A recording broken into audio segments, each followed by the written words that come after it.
Our first presenter is Mr. Udaya Kumar. Udaya Dintyala has more than 37 years of experience in larger MNCs and startups in the area of technology operations, business development. He retired in 2022 as a executive director and India Work Center country manager for AT&T and is currently chairman of Cognitive Botics, a startup focusing on AI for autism therapeutics, and chairman of Global Innovation Hub. It's a venture studio with a focus on health tech innovation by engaging young entrepreneurs. He attended universities in India and abroad and is also on the advisory board of a couple of universities in India.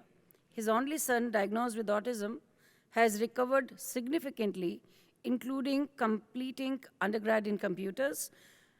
This personal experience is motivation behind autism startup to help the global cause. We welcome Mr. Udaya Kumar. Good afternoon, everybody. I don't know how AI can improve post-lunch syndromes, actually, but let me try. And thank you, Dr. Alicia and Naina. I know you very well. One thing about what I'm going to touch upon in my presentation is part of the whole spectrum that is needed by autistic individuals. For example, Naina does a wonderful job in building communities and housing for elderly autistic people. Dr. Alicia helps in addressing the psychology issues. We are trying to address a specific portion, which I'm going to talk about, called early intervention, assisting therapists and parents and kids. Are you able to hear me? Yeah, that's right. Sorry. So the gentleman there is my son, Ram. He is now gainfully employed. He finished his undergrad in computer applications. When he was 2 years old, when he was 5 years old, when he was 10 years old, I never believed this guy is going to do something and pay taxes as well to the government, actually. How it happened? It didn't happen by accident. It happened with the help of doctors, happened with the help of therapists, happened with the help of community, happened with the help of parents. That's the most important thing. We use a lot of techniques, the video modeling techniques. We use to make videos for his degrees, experiential learning, giving him environments to play with, and giving a lot of kinesthetic skills like taekwondo, karate, swimming, all these things. So when we approach this problem and he is doing well, as a family, we felt we should do something for the global community using AI of giving digital opportunities for kid to practice and the parent to be involved in the whole practice. At the same time, the therapists are involved in giving that digital practice to the kid, augmenting what they do in the clinic. Thus, it reduces the burden on the whole system and democratizes access to the therapy system to the kids. How we do that is a thing which I'm going to explain. I think I do have an audience here of technically brilliant as well as medically brilliant. I'll try to cut a fine line between them and try to help them. Already told you, we are in this space. I don't want to spend more time on it. We are in the space where the diagnosis ends, assessment is done, the therapy starts. In the box there, between the therapy center, therapist, and the work opportunity range, and the kid and the parent, the cycle goes around for quite some time, which involves intensive therapy practice. Progress measurement, tracking, changing the therapy practices, seeing what is working, what is not working. In this area, cognitive bodies plays a role.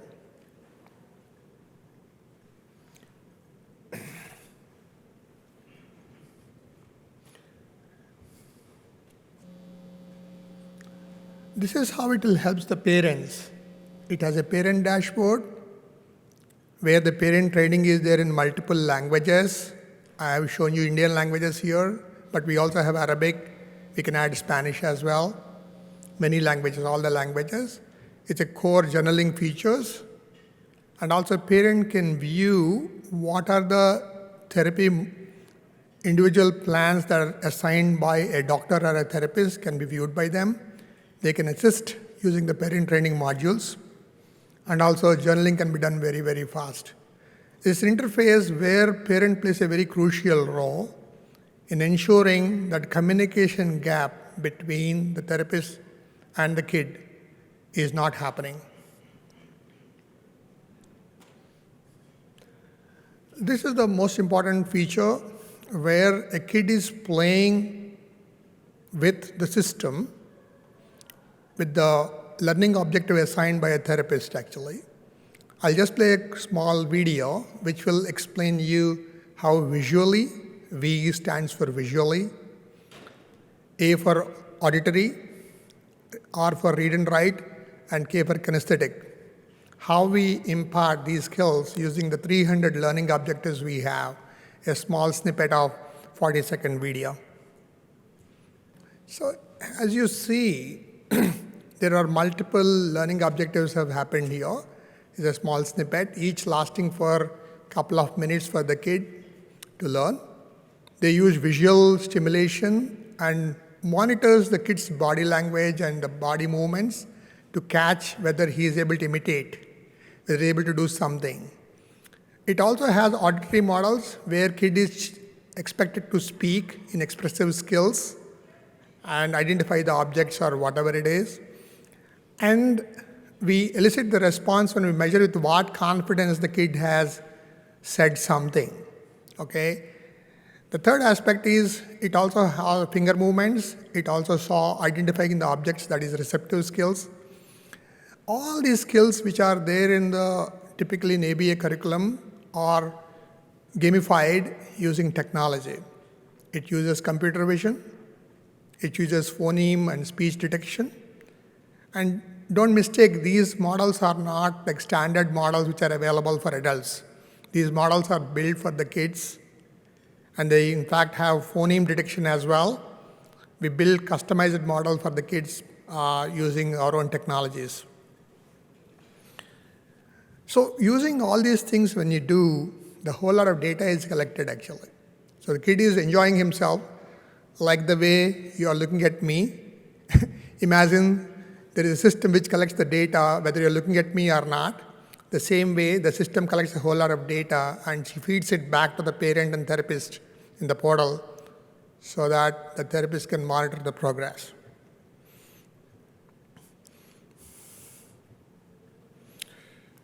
So what are the skills we have? I explained you the DNA. DNA is AI and augmented reality and speech detection and all that stuff.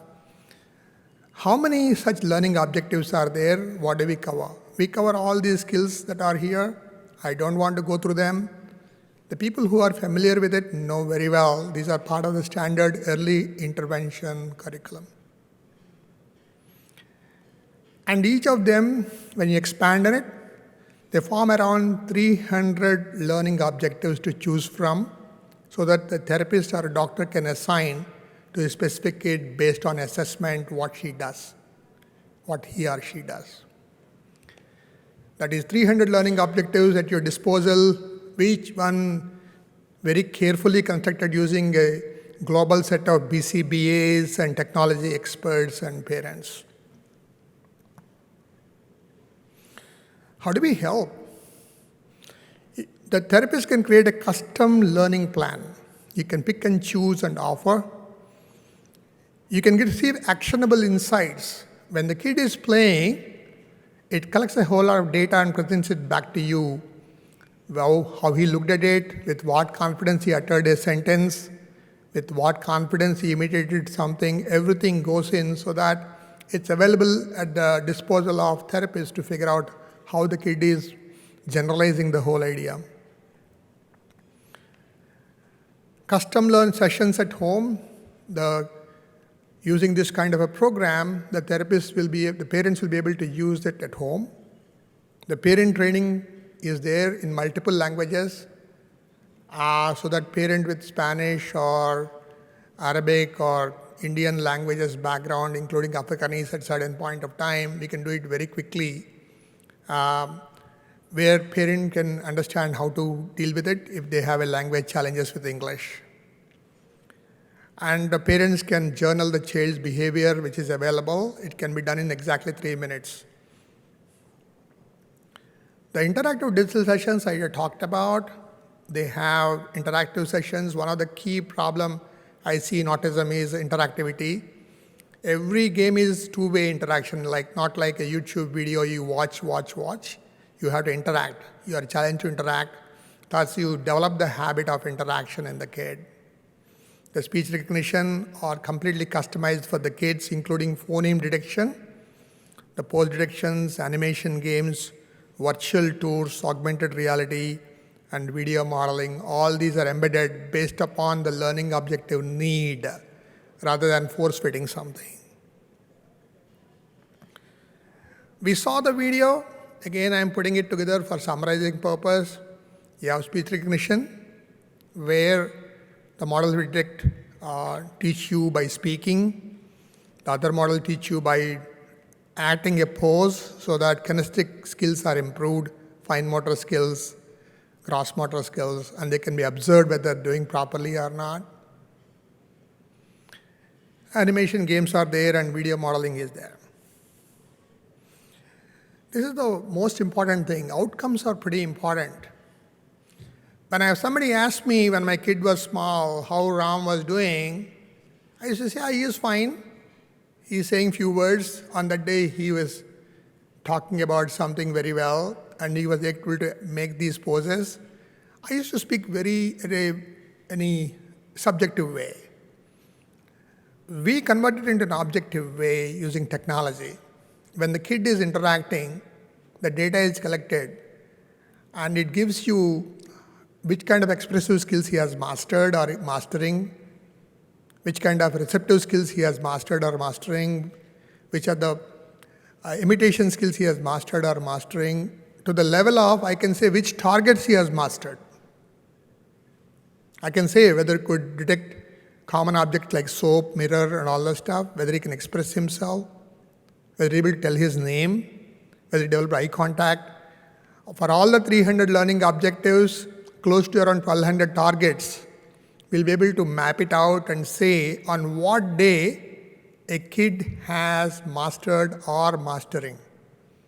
Don't you think with this kind of a trove of data, when you present to your doctor or a psychologist or a therapist or a parent, one, you can celebrate the achievements. Two, you can figure out where he is lacking and put more focus on helping him to master that. Without this kind of objective data, sometimes it's much more difficult to navigate the waters. Okay? So that's why I'm spending more time on this report section. These reports are available for consumption by parent as well as by a therapist portal. We have a set of AI engineers, close to around 30-40 people working, AI experts. I myself worked a lot in AI.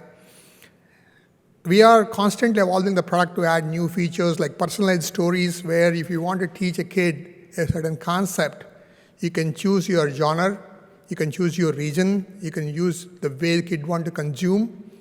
And you can tell, I want to teach my son about humanity in a simple cartoon using a character which is known to him. It will make on the fly a cartoon film for him to consume that story. So what I want to say is we're constantly innovating, working with the best of the best global therapists. We are open for making changes to provide a democratized solution at a very, very low cost, where a therapist, parents, and kids can come together to play a wonderful role in democratizing, so that the early intervention we can deliver value by cutting down the waiting list. Guess what? It puts a whole lot of less load on the system as we move forward. To summarize, anywhere, anytime, A for anywhere, anytime, You is unbiased, the computer is unbiased. When you ask any question, it doesn't change his voice, so the kid is feels very less anxious. The time and distance saving could be phenomenal. The increased reach, the therapist can help more people. Structured content, 300 learning objectives, measurable progress. With that, autism can be delivered in a significant way for democratizing the therapy part. Thank you very much for this. We try to help the globe. And if you have any questions, you can ask me right now. If you don't have any questions, There's one question there.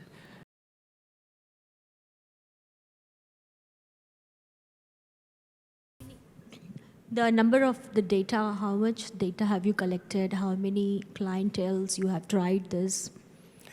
Ma'am, we have come a long way. In old days, like machine learning, we need to collect a whole lot of data. In the new era, we can create a lot of synthetic data as well. But we have data, for example, to make a speech model. Earlier, we require around 500 samples. Now we require around 100 samples, and we can create synthetic data to create more things. So we have collected a whole lot of data. We have done scientific studies as well. So, yeah. But we use constantly evolve so that how with minimal data we can create more wonders, actually. Okay. Can we have a louder round of applause, please? Thank you. I really like the acronym that you used, VARK, for visual, auditory, reading, writing, kinesthetic. I think that was very nice to remember, and I've just heard you say it once and I know it verbatim. I like the fact that you have customized models available as well, and you can teach up to 11 skills, and there are around 300 learning objectives. So thank you very much, and I'm sure your app, Cognitive Botics, is going to be useful to a lot of parents. So thank you for this presentation. It is our privilege to now give you a token of appreciation. May I please request you to step down so they can click a photograph for us. Thank you. Thank you very much. Welcome all the panelists, Dr. Temple Grandin, Dr. Alok Sharma, Ms. Lynn White, Dr. Richard Bowles, Thomas Silent, Ms. Stacey Hoagland, Ms. Elizabeth Bonker. I've been to all the tech companies, Microsoft, been there, Google, a lot of the other, Apple, and there's all kinds of autistic people there. 35% of autistics cannot use speech for communication. I learned to type at age 5. I stopped talking for 6 months, but I was also absorbing information like a sponge. I'm a geneticist, so that's what I focus on. It can teach you what things that can help to mitigate the problem. One of the things right now that's a big push right now is how hyperbaric medicine can affect autism, or positively, right? And hyperbaric oxygen therapy is one of the best anti-inflammatories. We are treating younger children at about 3 with stem cell therapy. Within 6 months, they are going off the spectrum. Every person that I ever met with autism, they all want to be a valuable member of society, to have a quality of life that every human wants to have. This is going to be a very unique panel discussion. I mean, we've got such distinguished people here coming from different backgrounds, different specialities, different age groups, different everything. This is an open discussion. It's open questions for all of you. But I'd like to kickstart the discussion by asking Temple, the autism that was there in your age group, or that Bill Gates describes, and the autism that you see now, could you share with us, what do you think, what is the difference? Well, I had definite speech delay, absolutely definite. Some of the things that have been discussed that might be possible causes didn't exist. I'm 77 years old, and then I'm thinking back to when I was a child and when I was young, people that would have been called Asperger's, where there's no speech delay. A lot of these grandparents that come up to me and talk to me, they're old enough that some of those other things wouldn't have caused it. And what I got to thinking about all of this, like there was some very severe stuff discussed, there's a lot of people where they're just slightly geeky. I think they've always been here. So is autism increased detection or something else? I think it's both. And I think on this real mild end, some of the people I worked with in these shops, they wouldn't have had speech delay, but they would have been taking shop classes. And I think all the screen time has made a lot of stuff worse. But then you get into remains nonverbal. That's very severe. Regression at age 13, Then you have the kids that regress at age 3, some of those kids, how are those different? That needs to all be looked at really carefully. It was interesting in the genetics talk, it said genetics, but then in some trigger. But there were plenty of people from my generation that would have been the Asperger type, where there's, and I know that's not used anymore, no speech delay. My father was probably one of them. He also had allergies, and then we both have eczema and skin rashes. I have Meniere's disease that I managed to get into remission. That's autoimmune. I think we need to separate out the, might say, the Asperger type from much more severe, where there's a lot of other things wrong with them. And now I do know in my generation there's always been kids that were just labeled mentally retarded. Yeah, now those have always been around too. But I think we need to be looking into all of these things. And I'm recommending let's limit the screen time. I was very happy to see a little 3-year-old glued to the window of the plane last night. We were coming in when it was dark and all the lights were on. Not glued to a phone. A lot less screen time, a lot going back to some 1950s, just teaching some basic social skills. And then the ones that are slightly geeky are gonna do a lot better, because these grandparents I talked to all had jobs, decent jobs. They managed to keep them. But where it helped was with relationships, getting a diagnosis. And it probably would have helped my father. I'm almost positive he was on the spectrum. No speech delay. That's maybe a very different thing than some of this much more severe stuff. And the first thing I want to do is take the data and divide it, start doing some categories, like a multivariate analysis on the data, to see how it breaks out into categories. And there's all the discussion about Kennedy. Well, we both might be right. You see, on one part of the spectrum, I think it may be just increased detection, but some of this more severe stuff, some of these other factors may be involved. If I may. Oh, and I'm what I like to call a zennial. I have Generation X's work ethic and millennials' tech savviness. I was born during the Star Wars years, like late 1983. I just aged myself there. But I also see some of the development of how autism has appeared over the years. For instance, when I was first diagnosed, or even before I was diagnosed, I stopped talking for 6 months when I was about 2 years old. But I was also absorbing information like a sponge. So when I finally spoke again, I was ready to wring that sponge out. I could read, write, spell, rearrange magnetized letters on the refrigerator into words. I would rewind Sesame Street over and over again, my favorite parts of movies. We've really come a long way since thinking that Dustin Hoffman and Rain Man is the definition of autism, or at least that's what they had to work with back then. You didn't need to have an intellectual disability, mental retardation, whatever you want to call it. In the mid-90s, that was when diagnostic criteria changed, and I was officially diagnosed then with mild autism. Yes, the term Asperger's syndrome was thrown out there, but my formal diagnosis was mild autism. Back in the 80s, you had to have speech delay to be autistic. 6 months of non-speaking, that was considered a speech delay, so I fit the bill more or less officially, but it was also really an eye-opener. So that explains why I rewind videos, why I do what I do. So having knowledge of that diagnosis, understanding how it came to be, and what I'm going to do about it. This is the hand I've been dealt. I don't want to change in the sense that if you were to say there's a cure for autism, you want it? I'm saying no, because I am who I am, and I wouldn't be who I am without autism. And like I said, belief in yourself. Mm-hmm. In your own time and space. Well, so this is an open discussion. Anybody can jump in. So, Taita, do you want to talk about some of your work? Sure, I'm happy to. So just to give you a quick overview, as you kind of probably heard from me, I'm a pediatrician. I have cerebral palsy, was born in 28-weeker, 18 surgeries later. Here I sit by the grace of God as a pediatrician and a hyperbaric medicine physician. But one of the things that I do, I run a facility all across the United States and abroad doing hyperbaric medicine for special needs individuals for both children and adults. I've treated all indications for hyperbaric oxygen therapy, the 17 that are approved in the US, and over 65 internationally.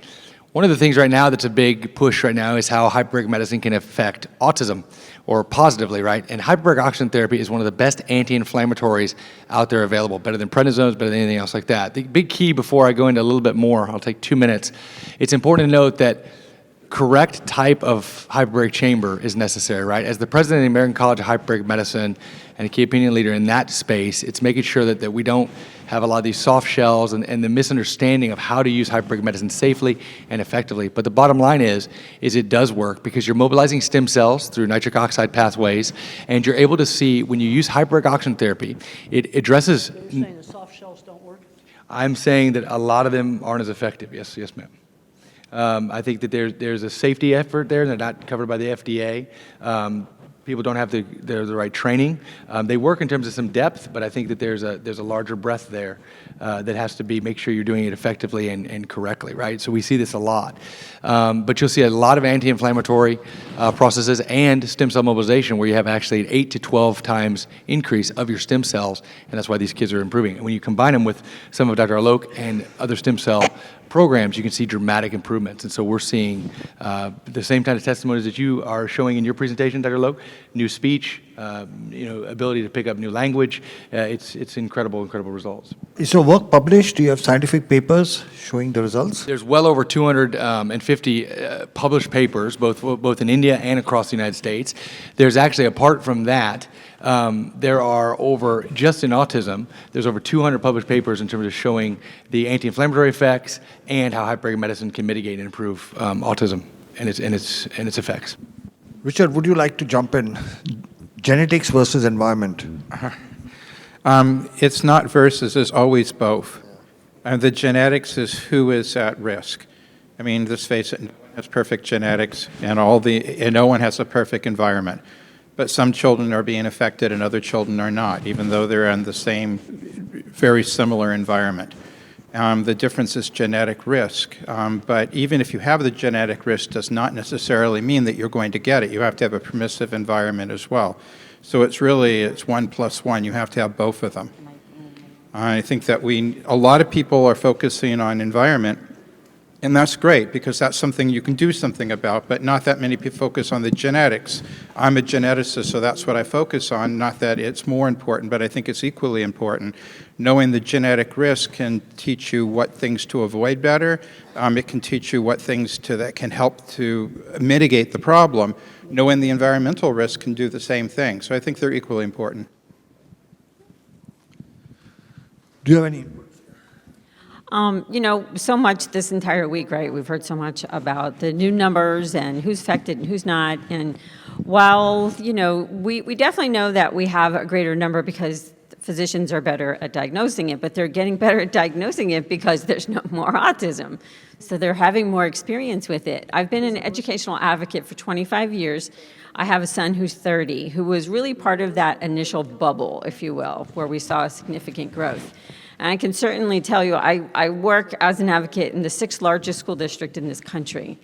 And the numbers of students who are in special education programs, not the kids we would have missed before, have grown so exponentially that the systems have not kept up with the numbers. And the children who are really getting what they need, whether it is through medical intervention, educational intervention, looking at housing and opportunities for employment, they're generally the kids whose parents remain the most active, because there are ways out there to be able to access the supports, but there's no silver platter. So it's really good that you guys are here because you're getting a bit of the silver platter here, but you really have to learn more as much as you can, because the services, even if somebody comes up with some like where it's from, if you will, we're still going to need to advocate for treatment, for housing, for job opportunities, for better education. So the needs to advocate is not going to decrease. If anything, it could actually increase. So I just encourage you all to do that. So I think the numbers are not just like, it's not just genetics, it's not just environmental, it's not just this type of autism versus that type of autism. I think that every person that I ever met with autism, and it doesn't really matter if they were a speaker or non-speaker. They all want to be a valuable member of society, have a job if that's what they choose, or to volunteer, but to have a quality of life that every human wants to have. Lynn, do you want to? I agree with everything you said, and I think one of the things that we have to do is, if we do start getting to the bottom of some of this, so to speak, is we cannot forget those who really still need us. There are way too many out there that are not getting what they need, and what I'm the most concerned about is, if they come up tomorrow and say, these are the 3 things, so we're going to turn the numbers back around, our children are here. These children are here. We have parents here who have come up to us and said, my child is 4 years old, help. Okay? We can't forget them. They're here. And I think everything she said is right. I don't work in the school system, she does, but I will tell you what I do know from on the homeschooling side, because I've been a long-term homeschooling activist, is there are a lot of parents who homeschool their children because they're frantic. It's not because they're, oh, I'm going to be a homeschool parent. It's, I don't know what else to do. And until we accept that we have to do more, I'm all about finding the solutions, but that's above my pay grade. I'm just trying to help the people that need the help. And in that vein, I failed finishing an Ironman twice before I succeeded the 3rd time. And for those of you that don't know what an Ironman is, it's 2.4 miles of swimming, 112 miles of biking, and 26.2 miles of running, all in under 17 hours. And I thought I could do it in Texas, but humidity, heat, headwinds, hills, they took me down like Superman to kryptonite. I attempted it again in Des Moines, Iowa, got the same or similar conditions. Also, I didn't have the right equipment. I realized I really had to invest not just in money like a new watch and better bike, but also putting in the time. And I too do not use functioning labels. I feel when you call someone low functioning, you discount or dismiss their strengths and capabilities. When you call someone high functioning, you discount or dismiss their needs or struggles. So in my book, functioning labels, whether you put them on yourself or you put them on others, that's the F word. Don't use it. Temple, I'm asking you. Yeah. Okay. Hypothetically, let's say RKF Jr. approached you to give advice on what the government needs to do, one, to maybe reduce the incidence of autism, and second, how to manage. What advice would you give the government? Well, I think we're going to have to go all local, because basically we're running out of money. Okay. I've just looked at I went to several sources. I checked out our national budget. Over half of it supports seniors right now. Okay. Over half of our national budget. Research money in my field, and labs have been closing in a 50-year trend line. Okay. And we're going to have to start doing a lot more local stuff. We need to tap into these retirees. With the early intervention that we're not getting. We're 2-year wait lists, totally terrible. And I was happy to find some people I talked to at lunch where they're doing some of this for retirees. Some of these people are 20 years younger than me. They need to be working with these 3-year-olds. That's what we're going to need to do. Tap into retirees to teach an art class, teach a music class, teach a whole lot of different things. You know, I read an article the other day that cruises in golf are not all what they're cracked up to be. That was in one of the papers. We're going to have to get into the local sources. Also, over the years, I've changed my terminology. I have old publications that say high and low functioning. I can't change that. Okay. But my new publications, I'll call them nonverbal or non-speaking. Remain nonverbal, don't speak. Got rid of high and low functioning. Some of the older stuff, some of the activists got after me. Now, sometimes I think they can go overboard on all this jargon and things like this. Exactly, yeah. Because I just like to figure out really practical things. Okay, like the really nice lady right here was telling me, I like to give you an example of the kind of problem solving that I like to do. And when she was alone, she feels really scared because she's helpless. And I said, well, let's find a way for you to call somebody on a phone. Well, it has to be auditory. So we're going to just teach Siri that is one person, is another person, and then you just call on the speakerphone. You don't have to buy expensive stuff. I think they could be done with existing equipment. That's a simple thing to do.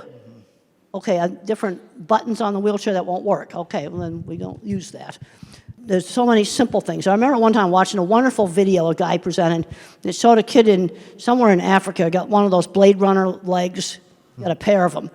And he was just so happy out there stomping in the mud puddles.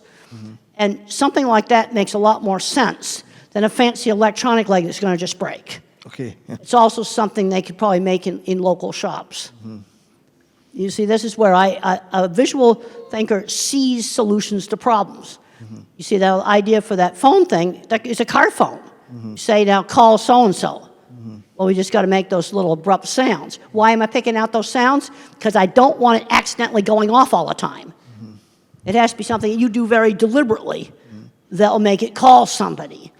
And I just think that stuff up. I mean, that's what visual thinkers do. I heard a solution to a problem. I also saw car phone in a car, too. The activists got all over some parent group that's called Profound Autism. And these are the people who need 24/7 care. You know where I've seen some of the best 24/7 care for really severe? Some faith-based groups. I've actually seen some very, very good programs. Benjamin's Hopes in Michigan, Brookwood in Texas. It's all private money. So some of the best programming I've seen for, I don't know what you want to call them, but these are the people that need 24/7 care. And they grow up into adults and the parents can't take care of them for the rest of their lives. You know, that's just examples of some things I've seen that really worked well. We need more of that kind of stuff. So we'll touch on an important but sensitive topic. Tom spoke about his impending getting married, and you have chosen to live life by yourself. Between the two of you to discuss, because very often people on the spectrum who are older, they approach doctor and say, should we get a child married? What would be your advice? Oh, there's been some very successful marriages. And the wife runs the business. No, seriously. There's been some very successful marriages. I know 2 computer programmers that got together. That's been very successful. They're both on the spectrum. And you know what they did for their engagement dinner? You got to go to a white table restaurant. You got to have candles because you got to set the stage for a super romantic discussion on computer data storage systems because they are the most interesting thing in the world. And 2 chemists got together. Oh, okay. Yeah, there's been, some of these you intend to have nonverbal autistic kids. Yeah, there's a place for getting married. I had one parent come to me and said, my son's doing great. He got married, bought a house, going just great. If my book helped somebody to do that, I think that's really a good thing. No, they should get to do all the things that regular people do. Some of them have got kids. That's been successful. I'm a problem solver. And I think I figured out a way for you to get a phone that you can use. They'll call 2 or 3, maybe at least 2 numbers. Because I'd be anxious too if I was you and I was all by myself. So, Tom, your views. For my part, as far as marriage goes, there was a time I thought I wouldn't get married. And I was in a relationship with a woman on the autism spectrum, but it didn't work out. My parents, and they're still together. My mom and dad are still married after 45 years, but they live over 1,000 miles away from me. There was a time they offered me the opportunity to move up to where they were going. I said, I've built a life here. I'm going to stay. So actually, my parents, as much as I love them, being out of the equation actually helped me blossom. Yeah. I say we have some agreement. And Rosetta, she had to step out to check on an order of hers, but we had met in person 6 years ago at an event, kind of like this one. So we knew each other in person, face to face, stayed in touch online. During the pandemic, she moved to Virginia. That's where she hails from. I was in California. Then I was doing the Ironman in Maryland, the one I finished. And before that, I said, I'd like to meet you again. So we made arrangements after I finished the Ironman to meet, and we decided to get married, and we're getting married in September. And there are people in my life, unfortunately, that are thinking this would never happen. And now that it is, they are struck. Don't you think that woman is the most gorgeous woman out there, crown or not? And for someone with autism, and she's not on the autism spectrum, but I am able to make our relationship work. We have our struggles, as any couple does, but we believe that it's going to work out. And statistically speaking, only about 7% of people with autism ever get married, and even fewer stay married. So we have some resistance, some difficult spots, but our love matters. And I really wish she was here to hear me say that. I would like to add, although that's very good, because as a pediatrician and as a person with a disability myself, I have a wife, 3 kids. One, we also adopted a special needs daughter who has Netherton syndrome from wound care side. We won't get into all that. But the point is, I'm sure you guys are familiar with the term ableism, right? A lot of times a neurotypical individual is going to say, well, back in the old days, I wanted to go to the movies. Well, we didn't want to invite Tyler because he couldn't walk up into the stairs, right? So they were trying to save my feelings because they didn't want me to fall down the stairs, for example, when really I just wanted to be invited to the movies, let's say. So the point of all this I'm making is you just got to look outside the box and allow, there's a lot of blessings. We're all handicapped. Mind the world can see. We're all struggling with something. We all wish we could change something about ourselves, and that's the whole point about whether you're on the spectrum or not, right? But I think it has very much, we have to combat ableism in this country. Going back to what I would say to RFK, if it was for me or for anybody else with a disability, is when we lose value in people, we start to fail. And I think that that's where the slip is, even though maybe some of his comments, in his mind, he was actually trying to help. I want to believe that, right? He was talking about the severe autism where they're never going to get married. I mean, I see these kids. So do you, Dr. Sharma. So do you, the occupational therapist. That's a real thing that we deal with, and these parents are looking for hope. So I don't want to say that by any means he's inherently evil, but it's a crass comment, and realizing and finding people's value and how they navigate the world. And people that are non-speaking, if they're in a job, know the difference between real work and stupid little busy work. And the other place where I've seen some really great programs is when the chairman or the president of a company has a child with a disability. I've forgotten the name of the man that did the warehouses at the Walgreens pharmacy, the distribution warehouses. He changed the computer so you didn't have to read. And the crews with the intellectual disabilities did better than the so-called regular people working in these warehouses. You see where the top does it. I went and I visited a plant in Mexico that actually had a very good program. There was a guy there that had, he said we had a boardroom meeting, and he said, well, I have Asperger's, and I now support my family. I support my sick grandmother. He was very proud of that. They put boxes together. Well, they had a marble stair in their corporate office. 3 people carried the wheelchair upstairs. It sort of was just the attitude of doing it in the middle of Mexico. Again, an owner of a company that has a child with a severe disability makes stuff like this happen. So about 35% of autistics cannot use speech for communication. These non-speakers can learn to type. I learned to type at age 5. It's never too late to teach a non-speaker to type. With typing, we can be educated and live productive lives. Please read to your children. They understand what you are saying. You are teaching them to read. There are now thousands of typers around the world, graduating from college. You need to work on these body issues. Thank you to all the doctors. You cannot learn if you feel terrible. Regulation issues affect so many of us. We are working on getting non-speakers out of fight or flight. Communication and regulation for all. You can do this, parents. We appreciate all you do for us, even if we can't say the words.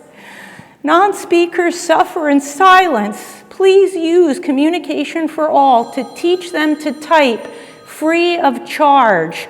We have stencil sets to give you so you can give your child a voice, and we have them over here for after the presentation. First come, first serve, we want to give them away. C4A Academy is our program of instructional videos. You can do it.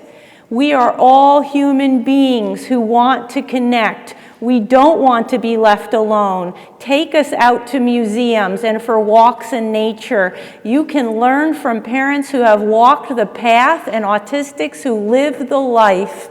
Non-speakers have a motor disorder, not a cognitive one. We want to have relationships of all kinds. We are just like you. Look beyond our differences. Please believe your children have gifts for the world. The world will be a better place when all non-speakers can communicate and share their gifts. There are more than 30 million non-speakers in the world and only a few thousand typers. Please join our mission to change this. Most non-speakers are diagnosed with intellectual disability, and we have a motor disorder. Don't believe the IQ tests. We need to learn to type to show you what we know. Giving an iPad with a picture exchange system is not enough. We need 26 letters to express ourselves and be educated. Please watch the Spellers movie on YouTube. It will show you how typing changes lives from hopeless to hopeful. Profound autism conflates non-speaking with intellectual disability wrongly. Non-speaking doesn't equal non-thinking. Teach them to type. We are all interdependent. I was extremely self-injurious and have great empathy. Please don't give up hope. The right doctor can help. A virus triggered PANS, an autoimmune reaction. It is serious and needs expert treatment. Parents, keep pushing the medical science. You are the expert on your child. Find doctors that believe autism is a treatable condition.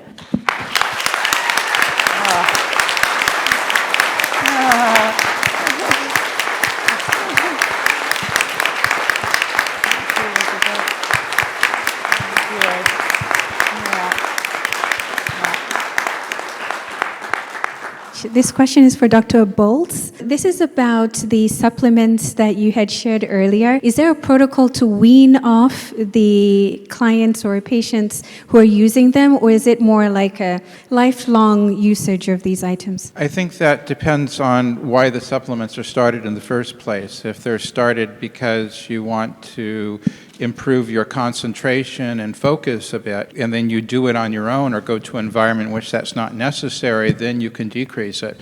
But for the most part, autism was present at conception, at least the genetic component of it, and the neurological part was present in very early life. And most people continue these supplements for a long time. I do want to mention one thing that from earlier is that when we're talking about autism, we're talking about an extremely wide spectrum. And on one side, you have the billionaires, and obviously they are employed and they are getting married, and they are thinking of themselves as neuro-unique and not disabled, and that's very, very valid, and they are actually offering a tremendous amount for society. And on the other end of the spectrum, as a pediatrician, I see people that have very severe intellectual disability, who have abilities of a 3-year-old when they're intellectually while they're an adult. Maybe they can't even walk very well, maybe they have seizures, maybe they have serious problems as well. And those are also with autism. And those people are not going to get married and are not going to be employed. And then there's everything in between. There's a tremendous spectrum. And so it's really hard to talk about everything on the same spectrum with the same answer. I can't stress enough how much people underestimate the autism population. Yep. We are overlooked, we are undervalued, and unfortunately we believe what we are told, sometimes too much. When we're told we can't do something, we internalize it, we believe it, and we stick with that. It took a lot of me to get out of my own way and realize I don't have to listen to the haters. I'm going to do more with my life, and look where I'm going. Well, one of the things the projects that were shown in the HBO movie I did in the 70s, and I wanted to prove I wasn't stupid. That was a huge motivation for me, as a lot of people, since I couldn't do higher math, thought I was absolutely stupid and I wouldn't be able to do anything. And then I discovered these other people out there that owned machine shops, couldn't do higher math either, and were on the autism spectrum, and they had really good businesses and 20 patents. That made my day when I discovered them.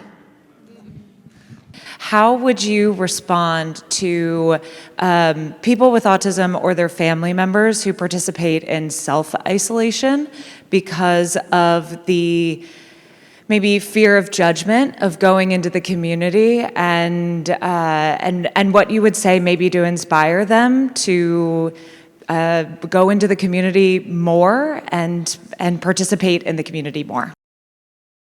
Well, Mother always had me out in the community, and she had a very good sense of how she could stretch me and the things that I'd be capable of doing. Like, for example, when we went to my grandmother's house for Sunday dinner, for my exercise, I was allowed to play Beat the Elevator, and I could run up 5 flights of stairs before the elevator got there, and that would kind of run the energy out of me. Another thing they did is I only had to sit at the family table for 20 minutes. Then I could ask to be excused, but if dessert wasn't served, I didn't get any. So if I wanted dessert, I had to stay. You see, she always put some choice in there, but she had a very good sense of how much to stretch me. And she realized that big, noisy crowds were sometimes a problem.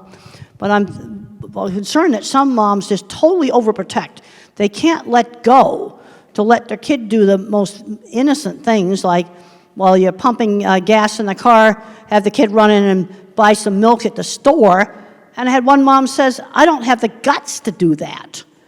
You see, this is where the moms just can't let go at all, and they're doing everything for the child.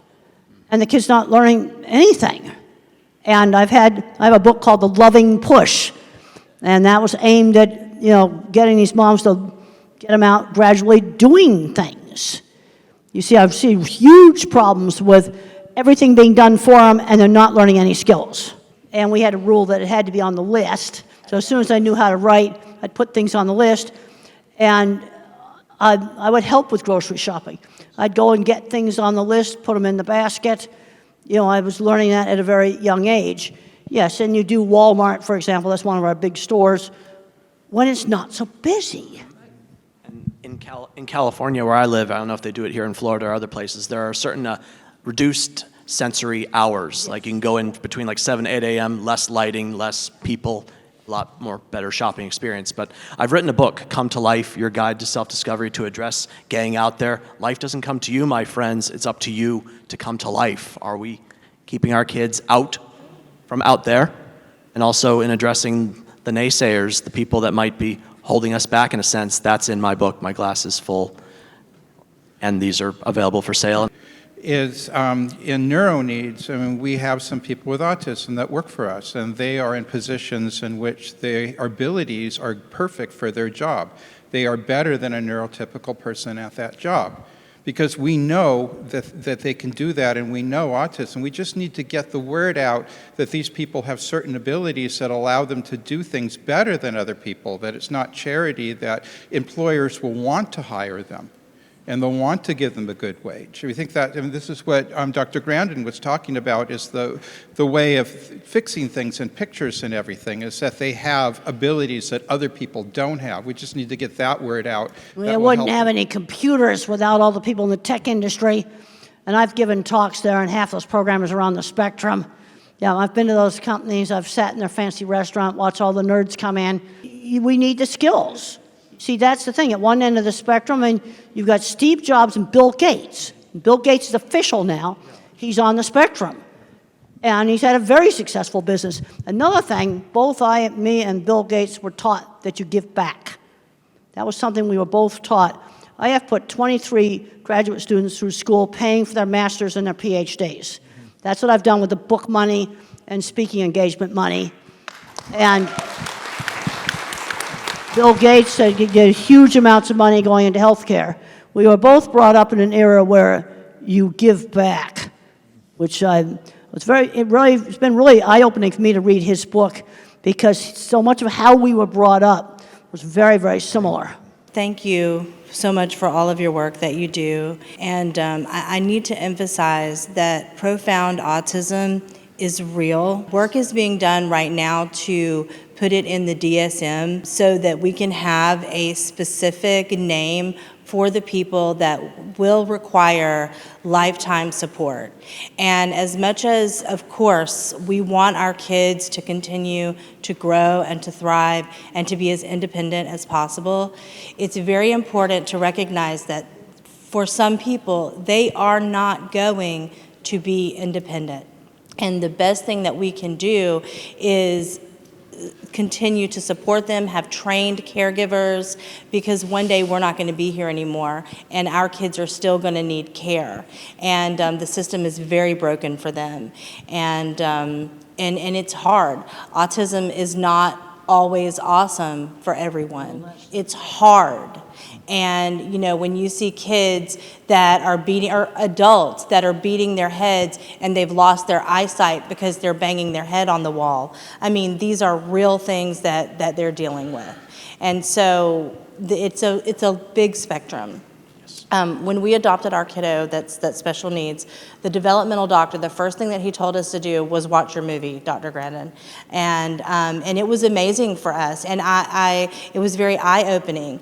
And the encouragement was there for him, and we are still encouraging our kiddo, but he's almost 20 years old, and he still can't use the bathroom by himself, not completely independent. He can't brush his teeth by himself, and that's a goal that he worked on the entire time that he was in school. So we have to recognize that, you know, he's not going to get married. He's not going to be able to live the same life that my other kids can live. He's not going to be able to drive a car.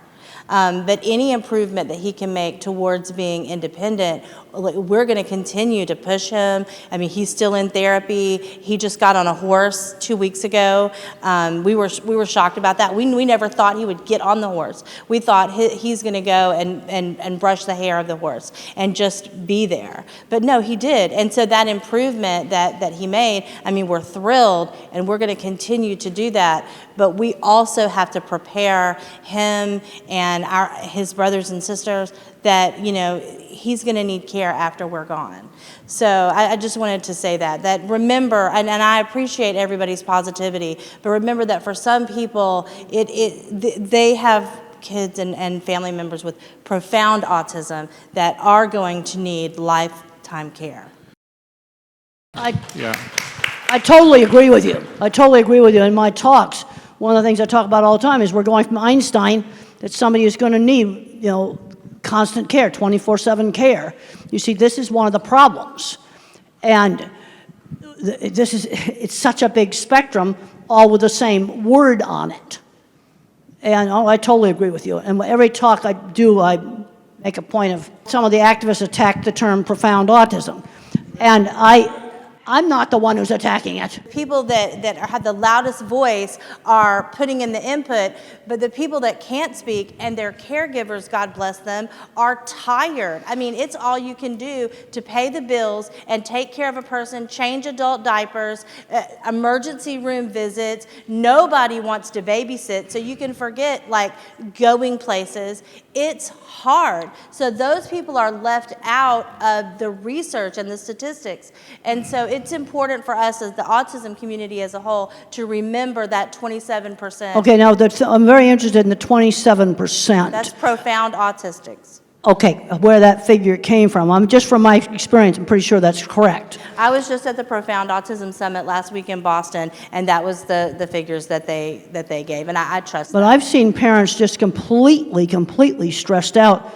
I remember one respite program they had in Texas, and the family was so stressed out, they just put the music on in their air-conditioned car and just laid there for 4 hours. That was how stressed out they were. 4 hours of respite, and this is very different than somebody like me or somebody like Bill Gates. It's a totally different thing. And then you have some that are kind of medium that may not be totally independent, but they can do a lot of life skills. It's such a big spectrum. I really believe that what we need more people that care, more people that don't have autism, that care, like teenagers and, like you said, seniors, that can help parents, that are trained, that there just needs to be more compassion in our society, and I feel like that should be a part of the message that the autism community is putting out there. Well, the other problem we got was certain advocacy, autism community, they attacked me, they've called me ableist, they've called me bad things. You know, some of it, they just put so much venom out there, right, that you're not actually getting things done. One of the things that 25 years, and remember, I'm 25 years in the construction industry, and I have found that it affects how I think about things. You have to build things and solve problems and not just talk about it. You got to do stuff. You got to get projects done. You got to make them work.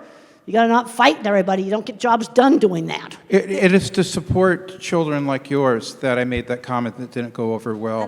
That autism is a very large spectrum. I see kids that appear to be profound. Some of them become mild autism because of the right treatment. Sometimes we find the exact gene and they get much better. Some of them become moderate autism, but some of them stay profound, even if we find the gene. Some of them we can't help today in 2025, no matter what we do. And you're right, the community is not really supporting them to the degree that perhaps that we should. And we need to consider them as well as the others. I need to just add something. You said there's no research on profound autism. Very little, like 6%. They're like But people with no, profound just to autism. let you know that we are actually doing intense research through brain scans. So we are doing PET CT scans, and we are noticing that those children and adults with profound autism have a very different type of hypometabolism in the brain. So we are able to, through brain scans, separate the mild from the moderate from the severe. And we are also able to, we can also see which parts of the brain are working more and what special skill sets they could possibly have. So today, especially in the neuroimaging world, the focus is shifting from what they cannot do, the brain that is not working properly, to what they can do. And as in all the talks, including what Temple spoke about and Tom spoke about, once we identify what is the thing that they are specially connected to, feel about, and then give them coaching in that, they do miracles. Now the treatments that we have, the treatment that Tytler said, hyperbaric oxygen, our own treatment with stem cell therapy, we are able to help the people with profound autism as well, because the stem cells go and repair that part of the brain which is damaged. And we are seeing non-verbal, there's no question about the improvement. A child who's non-verbal for 8-9 years starts talking, Now there is no question about whether it worked or not, because you're non-verbal, and surprisingly, among the first things that the children say, they tell their mothers, "I love you, mommy." We've got dozens of kids where among the first things that comes out is expression of love. It was just bottled up inside, and it actually gets expressed. Yes, there is work being done. Those distinctions are happening, and it is likely that in the future, the combination of stem cells with hyperbaric oxygen and rehab will possibly help the children. I want to make a quick comment to you. Go ahead. One thing you didn't say in what you just talked about with profound autism, you voluntarily took that on, which is amazing. Not a lot of people would do what you did. Mm-hmm. Thank you for your contribution. So that's Rosetta. a lot. You're on, Rosetta. We are here because we're together, right? Because we love one another. We're talking about autism. These great people on this panel have different views, different point of views. Remember, we look at life different ways. Each person brings something great to the table. So let's respect every person on the panel, and everyone here is being respected. The thing I would like to point out is that I remember going to Tanzania, and Tom and I was talking with a lady there. She said the moment her son was born, her and her husband was told he would never be married. She would never have grandkids. Now, from my experience as being a nurse, I'm not a nurse now, I'm a motivational speaker, but I was a nurse. So I know what it's like to change diapers. I know what it's like to take care of someone. But I also know patients that are underestimated. So it's very important, no matter what you're told about your child or your loved one, never set the bar so low that you keep it there, that you miss something great about your loved ones. I love you all. Thank you for your time. So 2 days ago, we went to our neurologist, and we were trying to understand, is there a way of defining physically in the brain autism? And she said no. She provided certain suggestions, and we felt so bad that we didn't tell her that 2 weeks before we have had stem cell treatment in India. So there's such a bad perception in the US, unfortunately. And one of the things that she said is there's no research. In our minds, like, Dr. Sharma has all the research in the world. specifically, she pointed out to Duke University. Duke University is the one that has done the most studies in the US, but they only do stem cell treatments for kids with cancer. So my suggestion and pledge, Dr. Sharma, how can we let the world about your research? And I know you have it. You are open to give it to anyone who wants that. What can we do, us here, to help the world know about the success of your treatment? Whether it's leaders, politicians, regulators, they finally listen to people. You're the real voice. You are what is real. All of us, some of us, have professions, some of us have a conflict of interest, some of us have particular preferences or beliefs, but parents have one and only one thing in their mind, the well-being of their children. Is there anything else that you can even think of? Nothing. So your voice is the voice that will be heard. And when you speak it loud enough and repeat it enough, there will be a change. Change comes about when people like you speak out. Because, we believe our own clinical experience is showing us that when we are treating younger children at about 3 with stem cell therapy, within 6 months they are going off the spectrum. The older the child, the longer it takes. And it is my hope and dream that one day this becomes a standard of care. The moment it is diagnosed, especially kids who are profound, will need it. There are children who will not need it. There are a whole lot of children who are mild, who adapt and who get along with life very well. But not everyone. There will be what she's talking about, the profound kids who need help. There's something called a hole in the heart. Kids with Down syndrome have a hole in the heart. If you have a hole in the heart, you fix it. The cardiac surgeon will go and do something and fix it. So, if there is severe and profound damage, it needs to be fixed. And what we are seeing is that once you fix that, whether it's hyperbaric oxygen, whether it's micronutrients, whether it's the supplements that he was talking about, whether it's the stem cell I talk about, whether it's the rehab he talks about, in my lecture I said it all works together. So your voice is the voice that will be heard. Anybody else, any questions? I have one question. I'm watching with the gentleman behind me who is telling about that. Even my neurologist did not believe when we started the stem cell therapy for my son.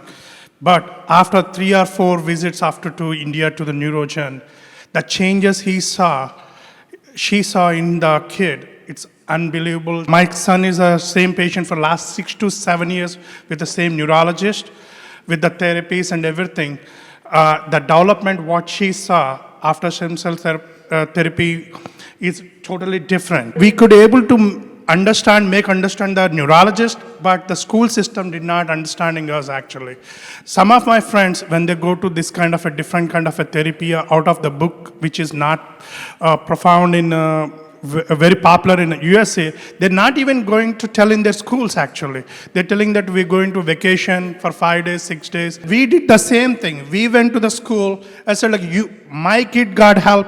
If somebody needs help, you call my number, I'll tell them the same thing. I told every parent who called me, and I given the number, I told him that what are the benefits which my kid got. I feel if we don't keep the awareness of these things, of different methods, it is impossible to help the whole community. The community needs help. We have to be together to help the system. Because if the system doesn't help, we have to come up from our own side from here and help the system. My son can see a video now. Yeah. Head, shoulders, knees, and toes. And by God, he's following the video for the first time in his life, touching his head, his shoulders, his knees and toes. He can say 3 weeks out of a stem cell. He can say 1, 2, 3, 4, 5, 6, 7, 9, 10, even though he has apraxia and sometimes he closes his mouth to talk. A, B, C, D, E, F, G, and we practice that every day. It's a miracle. It's science. But there's science behind it. You tell the doctor in the U.S., and there's where is that coming from? We feel uncomfortable telling them because they tell us there's no research. And that's why even though we speak up, we feel outcast. Because that's the system in the U.S. today. It punishes anyone that does any research outside the United States. They don't consider that research. It's I haven't seen any research.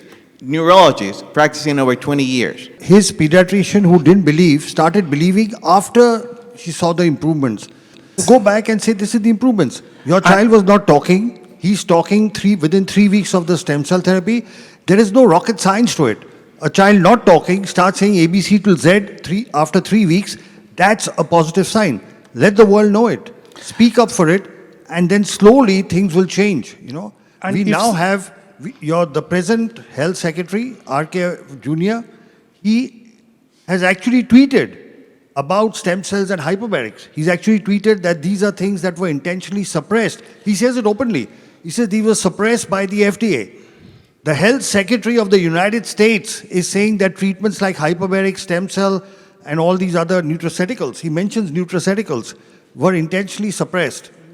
So when you speak up, they will listen. People do listen to parents. Yes, and what I did is I did not listen to any of the parents or anything. I keep on stressing that, yes, we are treating with the same thing, we are treating with the same thing.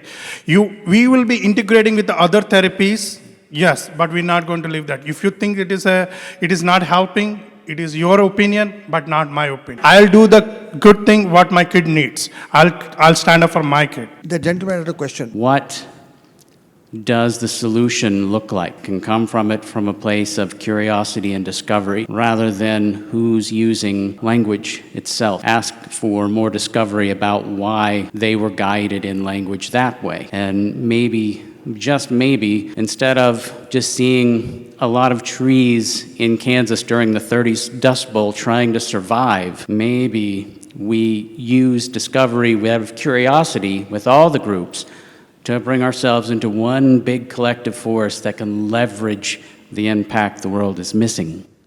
Thank you.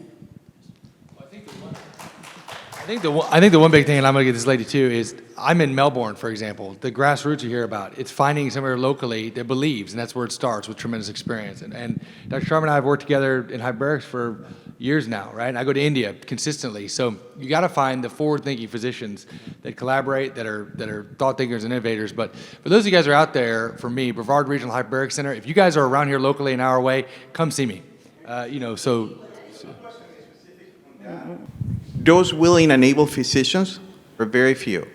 And creating some sort of inventory, some sort of Facebook page where you can access and really point out specifically these physicians. We asked our neurologists about hyperbarics. There's no research. What they should point out is the kid that died in Ohio. So they're using those small mistakes sort of to prevail these sort of veil. We need an inventory list of those physicians that are willing. And if everybody can contribute, we have one. But I think if everybody can contribute, who are those physicians that are willing to work looking at alternative medicines? TACA has a list. If you go into the Facebook group of TACA, and then you have to submit your child, because they only accept people that has kids in the spectrum, right? And they do have a file that is always updated with doctors in the United States that are like pandas, and you can find Rossignol and Dr. Fry's names there. Any other questions? Yeah, thank you very much. My name is Masi. I'm from Kenya. I'm a mother of triplet boys with autism. We have to believe that autism is treatable. So we are coming from a background noise that autism cannot be treated. So you get this diagnosis and you are in limbo, you struggle, and then somehow you find the light. So I found some light. We've been doing stem cells since my sons were 5.5. I mean, it has been a game changer.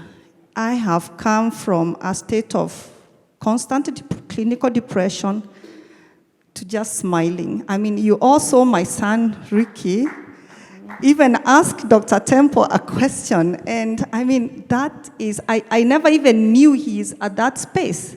So what am I saying? What I'm saying, especially to the parents, we have been fortunate to have all these professionals give us very fantastic talks and solutions, but as parents, what is our duty? I feel that our duty is to a call for action. Dr. Sharma said that everybody is speaking in their own space because you cannot be a jack of all trade. You see, that's why we have Dr. Richard is working on genetics and metabolism. We have the OT is working on sensory. We have Dr. Sharma working on stem cell, and so many others. So what I have done as a research, my background, I'm a research scientist, and it has really helped me because in research, we follow protocol to the dot. If you want your experiments to work, you have to follow from A to Z. That's exactly what I've done. I've taken Dr. Sharma's protocol, followed it A to C. I've taken Dr. Temple's protocol, lived experience. She stresses so much about independence and career. And I can tell you the last 2 years, her words have really shaped the way we are doing intervention for my sons. Right now, my 3 sons can all wash themselves, clean their butts, feed themselves, go to sleep, shower, they can mop the house, they can wash their clothes, brush, and now we are doing now outside independence. That's why you see like Ricky is roving all around from hall 1, A, B, C, and asking questions even I'm not there. Right now, I don't know where he is. He told me, Mom, I want to go and swim. I said, okay. I didn't even know there is a gym in this facility, but last night, Olivia, what did he say? Mom, I'm going to the gym. I asked him, did you carry gym clothes? He said, yes, and he went. So what I'm saying is that let us take what is ours. Their work is research. Let us implement. Let us take everything, not just one thing. It's all about, they have said it's research, and many parents ask me, Mercy, will stem cell work for my children? I'm like, yeah, because it's research. It doesn't know Lenny, it doesn't know your son, it has no face. It's research. Just follow the protocol. You know that stem cell cannot work on its own. Work on the diet, metabolism, work on multidisciplinary neurorehabilitation, and definitely be patient. For us, it's been a journey of 8 years. Those who were in Sylvie's talk yesterday morning, they saw my son riding a bicycle, participating in a charity event to raise funds for a school of special needs, and he was actually riding in a crowded highway. I mean, I saw that and I'm still smitten, I'm still overwhelmed. So please, parents, let's take our mat and walk. Thank you. I wanted to ask Elizabeth what we can do to help you and your mission and the legislation, to have legislation passed in the government. We need to fight to enforce the Americans with Disabilities Act in schools, which is something that she is desperately trying to do for families across the country who, even after they learn how to type, are being denied that accommodation in their schools. So again, there's so many things to do. Thank you for the question. That's only one of many things. But you can go to our website, communication, 4all.org, and we have a take action section. And it'll tell you about what Elizabeth is doing to try to help all those who suffer in silence. Thank you, Elizabeth. Thank you. So we'd like to wind up now. We'll ask each panel member to give a concluding remark. Lynn? I just think that conversations like this are what are needed. We all look at it differently, and that's what makes it right. Because if we all with each other all the time, the world would be a very boring place. Mm-hmm. And we each have our different needs that don't make anybody less or anybody more. We just all need to work together. And I want to say this. Meeting Elizabeth was my highlight. Mm-hmm. She's right. We have to fight. And guess what? Parents, we do know our children. And when we fight for our children, sometimes we take on a role we didn't want to take on, but at the end of the day, we can inspire other parents to fight for their children. Because I've had people say to me, I don't have your personality. I'm not willing to just take somebody on. And I say, you don't have to have my personality. You just need to believe in your child. Thank you, please. Welcome to you. Yeah, well, I mean, I think Elizabeth kind of says it all up there. But just to go to what you guys were saying, just real quick for a minute, when my son was little, we got very quickly, as soon as he got diagnosed, we got into looking at bio treatments. And we did the gluten and casein-free diet. And when I took him back, because I don't know, I guess I had this thought in my head, because they keep wanting you to come back, like they're going to say something different. And so I took him back like the next year to that same neurologist. And he's like, wow, what are you doing? He looks pretty good. Like, what's happening? And I was like, well, I have him on his diet. And he's making all this tremendous progress. The doctor said to me, the neurologist, it was a neurologist, a pediatric neurologist, he said, shooting darts in the dark. And I said, hand me the dart. And so, you know, you take people's as much information as you can. You talk to people who have, you know, who are experts in the field, and then you make the best decision you can for your family. Some of us physicians, like myself, have been around for a while, and we've been treating autism successfully for 30 years, and you're right, the institutions still don't believe that it works. I'm trying to publish as much as I can. It's a drop in the bucket for what we need. A lot of people are doing the same. The parents need to fight. Hopefully we have an administration now that is listening. At least now they are. Maybe they'll make a difference. With autism increasing so incredibly rapidly, this is going to become a societal suicide mission if we don't immediately get off the tracks and do something about it now and take care of all the kids along the way. Thank you. No one tells your story better than you do. And too many of us are struggling to tell it. When you find your voice and use it, that's when your life transforms for the better and other people's lives transform for the better. So go out there and do what needs to be done. Some of us have more work to do than others. We have come a long way, but we have a very long way to go. And I'm not much of a gardener, but I think every one of us is like a flower, and we might bloom later in life. Certain circumstances promote or stop our growth. Find the place where you can not only survive, but thrive. That's why I finished my first in Maryland. No heat, no humidity, no headwinds, no hills. I did it. You can find the place you can survive and thrive too. Go get it. Final thoughts? Well, yeah, working on more and more independence. I definitely believe in that. Unfortunately, I'm seeing too many young adults that have become recluses in their room. That's something I was never allowed to do. You know, they were always getting me out doing things, but there was always choices. For example, when I was afraid to go to my aunt's ranch, which involved getting on an airplane and flying from New York to Arizona, there was a choice, 1 week or all summer. Not going wasn't a choice. You give some choices. It's like I talked about the kid that wouldn't put the phone in the x-ray machine. He can leave the phone at home or put it in the dog dish or put it in his backpack. Those are the choices. It goes to the airport, it goes in the x-ray, period.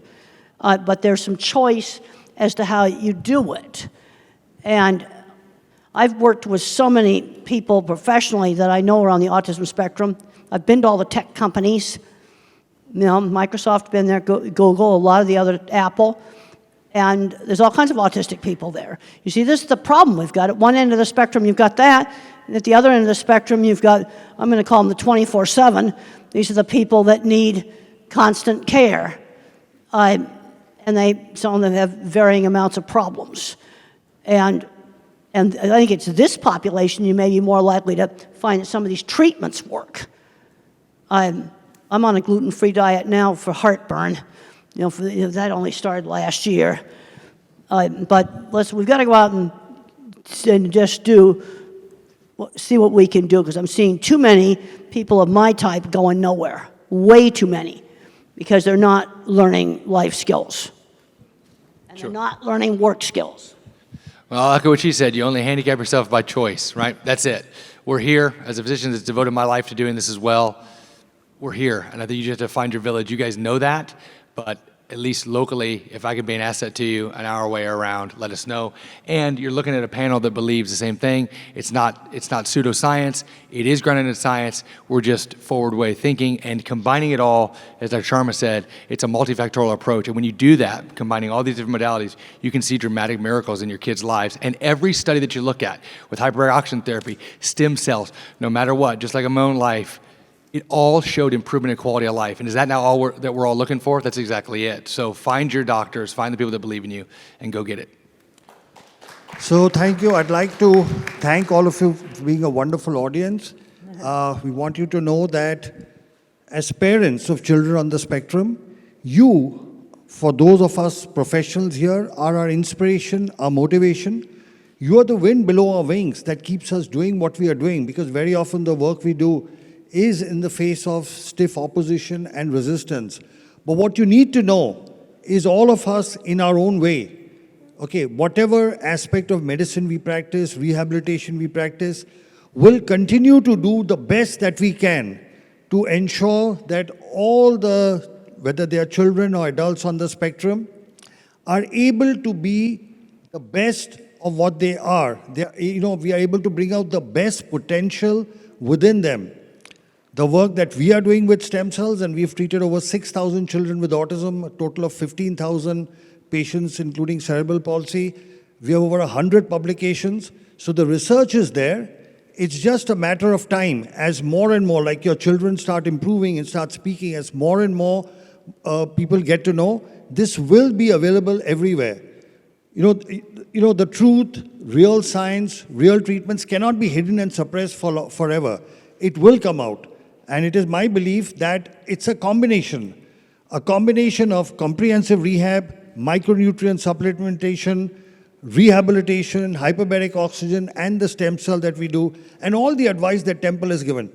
If you listen to Temple, I suggest you watch her movies, you watch her podcast. She gives you very simple advice. That one advice, talk slowly, results in tremendous speech improvements. That's simple advice.